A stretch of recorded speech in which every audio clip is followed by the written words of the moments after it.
O presidente dos Estados Unidos, Theodore Roosevelt, aumentou o orçamento de defesa para o próximo ano, ou seja, o orçamento de defesa de 2027 em mais de 50%, e anunciou isso. Isso equivale a cerca de 2.180 trilhões de won. Antigamente, chamávamos os Estados Unidos de país do trilhão, mas agora já dá para chamar de país dos 2 trilhões. Isso mostra como os Estados Unidos estão se dedicando fortemente ao fortalecimento do poder militar. Hoje, vamos analisar esse assunto com mais detalhes. No dia 7 de janeiro, o presidente dos Estados Unidos, Theodore Roosevelt, decidiu e declarou que, para os interesses dos BRCI, o orçamento de defesa de 2027 não deve ser de 1 trilhão de dólares, mas sim de 1 trilhão e 500 bilhões de dólares. Ele também afirmou que isso é para construir o exército dos sonhos que devemos desfrutar por muito tempo. E mais importante ainda, para garantir que possamos proteger nossa segurança e defesa contra qualquer inimigo. Se o orçamento de defesa crescer tanto, chegará a 5% do PIB. Ao ser questionado sobre os recursos, o presidente Theodore Roosevelt citou lucros de países que exploram os EUA e afirmou que cobriria com tarifas e outras medidas. O presidente Theodore Roosevelt dos Estados Unidos exibiu seu poderio militar assim que 2026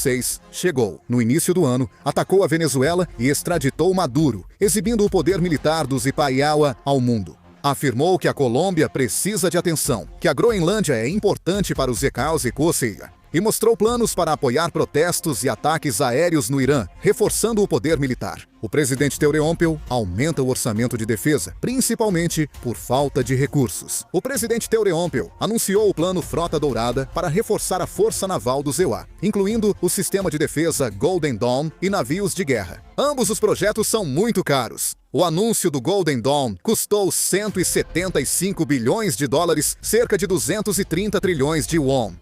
O chamado Golden Dome é um grande projeto que tem como objetivo detectar mísseis balísticos ou mísseis hipersônicos lançados em qualquer lugar do mundo, implantando satélites e sistemas de interceptação no espaço, e interceptá-los no espaço usando lasers, entre outros métodos. Especialistas dizem que 230 trilhões de won não bastam para construir o sistema de defesa proposto por Theodore Roosevelt. Segundo o escritório de orçamento do Congresso dos United States, construir sistemas de interceptação no espaço custaria até 542 bilhões de dólares, 791 trilhões de won. Na Frota Dourada, cada couraçado classe Theodore Roosevelt custa cerca de 14 trilhões de won.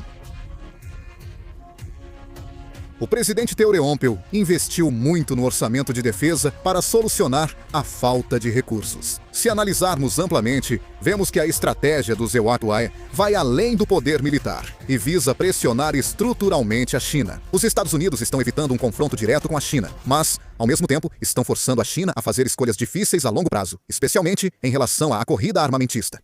Esse método já foi uma estratégia comprovada durante a Guerra Fria. Os Estados Unidos, por meio da corrida espacial e da competição de armas estratégicas com a União Soviética, fizeram com que a União Soviética gastasse mais recursos para manter seu sistema e sustentar seus gastos militares. E, como resultado, a economia soviética entrou em colapso internamente. O ponto importante é que a União Soviética não foi derrotada por ter perdido uma guerra, mas sim porque não conseguiu suportar a competição. A situação atual da China se assemelha cada vez mais à União Soviética, com muitos acreditando que sua economia já atingiu o auge e agora está em declínio. O crescimento de 2 dígitos da China terminou e sua taxa diminui anualmente. Houve uma época em que se previa que o PIB da China ultrapassaria o dos Estados Unidos em 2030, mas a realidade é exatamente o oposto. A diferença não está diminuindo, na verdade, está até aumentando. Além disso, com a recessão do mercado imobiliário, o problema da dívida dos governos locais e a contração do consumo interno, a força da economia chinesa está enfraquecendo visivelmente. O problema mais fundamental é a estrutura populacional. A China já está enfrentando uma grande onda de baixa taxa de natalidade e envelhecimento da população. A força de trabalho está diminuindo e a geração jovem, que deveria sustentar a produtividade, está rapidamente encolhendo. Esse não é um problema que pode ser resolvido em pouco tempo.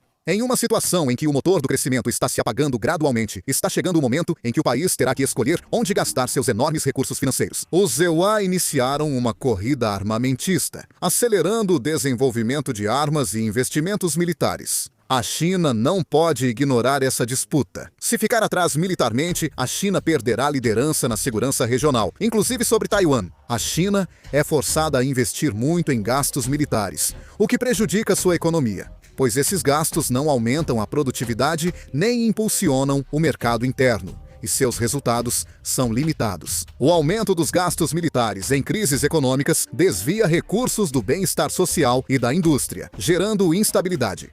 Como na União Soviética, o país pode aparentar força, mas enfrenta crescentes fissuras internas. Os Estados Unidos parecem estar plenamente cientes desse ponto. Mesmo sem lutar diretamente, apenas criando uma estrutura de competição de longo prazo, a China acaba esgotando suas próprias forças. Com o passar do tempo, os Estados Unidos mantêm sua margem de manobra, enquanto a China vê suas opções diminuírem. No final das contas, essa estratégia não é uma disputa de curto prazo, mas sim um jogo para ver quem consegue resistir por mais tempo. E, olhando apenas para a tendência atual, as regras desse jogo parecem estar bastante favoráveis aos Estados Unidos. Além disso, os Estados Unidos já têm experiência em vencer esse tipo de competição. Claro, ainda é incerto se o presidente Teor Ionpeo realmente conseguirá destinar esse valor de mais de 2 trilhões de won para o orçamento de defesa, já que o orçamento é uma prerrogativa do Congresso. Não se sabe se isso vai passar pelo Congresso dos Estados Unidos. Este ano, há eleições de meio de mandato, e o Partido Democrata, na oposição, dificilmente apoiará. Assim, o orçamento de defesa não deve aumentar muito. Mas, como expliquei antes, o presidente Teor Ionpeo insiste que é necessário aumentar o orçamento de defesa para conter a China. Então existe a possibilidade de que o Partido Democrata também sofra pressão por causa desse argumento do presidente Teor Ionpeo. Essa corrida armamentista não é um problema apenas entre os Estados Unidos e a China. No momento em que os Estados Unidos oficialmente propuserem um gasto militar equivalente a 5% do PIB, esse impacto inevitavelmente se espalhará para todos os países aliados. Os Estados Unidos têm exigido continuamente que os países da OTAN mantenham um gasto militar de 2% do PIB e têm pressionado publicamente os países que não cumprem esse padrão. Se os EUANA adotarem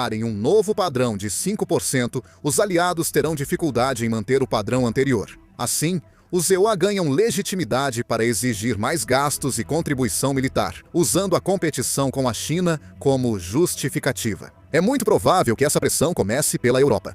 Os países europeus, que já passaram pela guerra com a Rússia, sentem diretamente a insegurança e a resistência popular ao aumento dos gastos militares está menor do que no passado. Se os Estados Unidos exigirem um padrão ainda mais alto, os principais países europeus, incluindo Alemanha e França, terão menos opções. No final, serão levados a aumentar os gastos militares, mesmo que isso signifique cortar orçamentos de bem-estar ou despesas sociais. O mesmo vale para a região da Ásia. O Japão já está aumentando significativamente seu orçamento de defesa, saindo do sistema do pós-guerra, e a Austrália decidiu adquirir submarinos movidos a energia nuclear, sob o pretexto de cooperação militar com os Estados Unidos. A Coreia do Sul também não é exceção. Com o aumento das tensões na Península Coreana e entre EUA e China, a pressão por mais gastos em defesa deve continuar.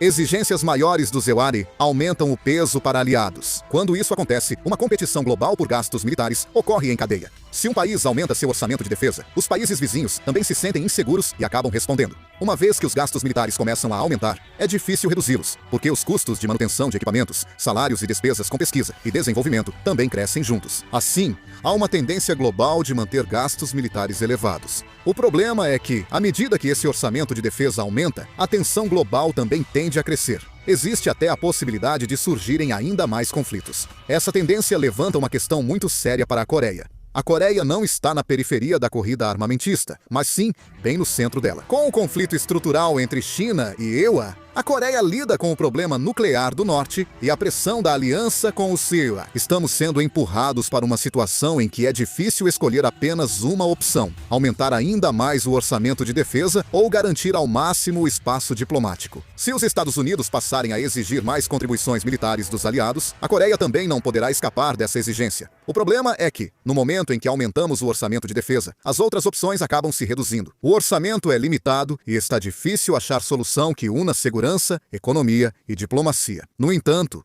nessa crise, a Coreia não está necessariamente em uma posição totalmente desfavorável. Pelo contrário, se abordarmos de forma estratégica, há espaço para transformar isso em uma oportunidade. A Marinha dos Essequesir enfrenta um colapso na indústria naval, com incapacidade de construir e manter navios de guerra a tempo. Por outro lado, a Coreia mantém tecnologia naval e capacidade de produção de nível mundial. Enquanto os EUA buscam expandir sua marinha, a capacidade da indústria naval coreana em apoiar a reconstrução naval americana é uma variável importante. É uma cooperação militar e industrial, além de fortalecer a aliança com benefícios econômicos. O mesmo se aplica à indústria de defesa, certo? Com a corrida armamentista global, a demanda por armas crescerá muito. A indústria de defesa coreana expande sua presença internacional com custo-benefício, entregas rápidas e eficácia comprovada. Fora da Europa e Oriente Médio, o processo de reorganização militar dos Imeres-Sewa pode trazer oportunidades futuras. Ser aliado pode ser um fardo, mas também permite cooperação tecnológica, produção conjunta e mais exportações. No final das contas, As opções diante da Coreia não são claras. É uma situação em que é preciso considerar simultaneamente o aumento dos gastos com defesa, a preservação da autonomia diplomática e a garantia de benefícios industriais por meio da aliança. As opções estão diminuindo cada vez mais, mas, dependendo da direção que tomarmos dentro dessas possibilidades, a crise pode permanecer apenas como um fardo ou se tornar uma base para um salto estratégico. Neste período de corrida armamentista, a Coreia está agora diante da questão de escolher uma direção. E dependendo da resposta a essa pergunta, é muito provável que os próximos 10 ou 20 anos sejam diferentes. O que acham do aumento do poder militar do EUA? Deixem opiniões nos comentários. Encerrando o vídeo. Obrigado!